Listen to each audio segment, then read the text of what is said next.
Gagamit po ako ng kaffir leaves. Try na po ito eh. May mabibili po kayo nito sa SM. Nakabote po ito. Ganito lang po kalit na bote. Mga 6 na piraso pong malalaking bawang. Ayan. Hiwain ko na lang po ito. Siling labuyo. Ayan po, sili. Lemongrass. Ayan. Para po masarap tingnan. Ito po ang ilalagay ko. Sweet basil po. Marami rin po nito sa atin sa mga supermarket, makakabili po. Sa pangkaraniwang palengke po, wala nito. Pwede po kayong maglagay ng ng ibang gulay. Boneless chicken type po. Iwain ko lang po ng katamtaman ang laki. Isang subuan lang po. Ganyan lang po. Yan. Ito po, nakahanda na yung sangkap.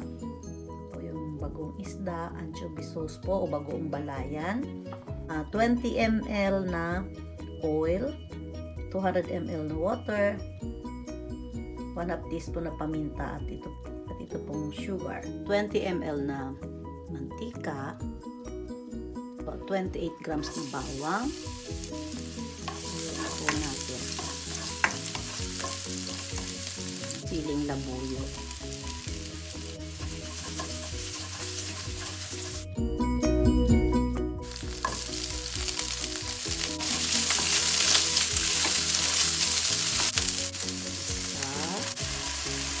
Dalawa. Ang bango. Saka ko po isusunod agad ang sunod ko na po agad ang soup. Ang bango. Paminta. Kaffir leaves. Ang bango.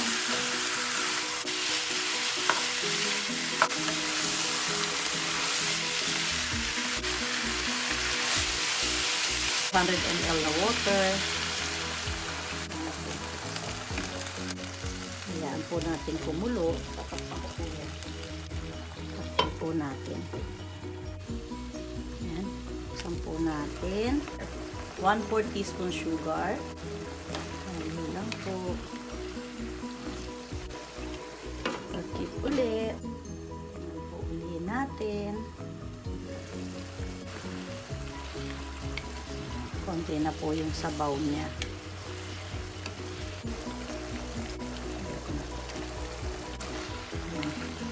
Tayo po nating maluto yung paprika. Mga 1 minutong kulo lang po. Ayan po, naka 1 minuto na po tayo.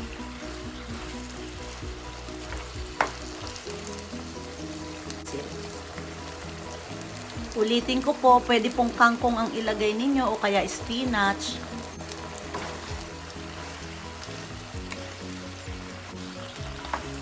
Yan, off ko na po yung kalan. Turn off the heat. At saka po natin haluin. Okay na po ito. Ayan, may sabaw po ng konti para pambahog sa kanin.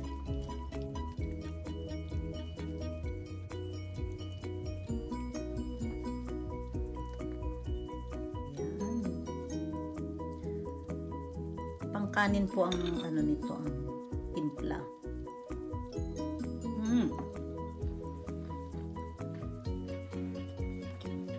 Ang sarap.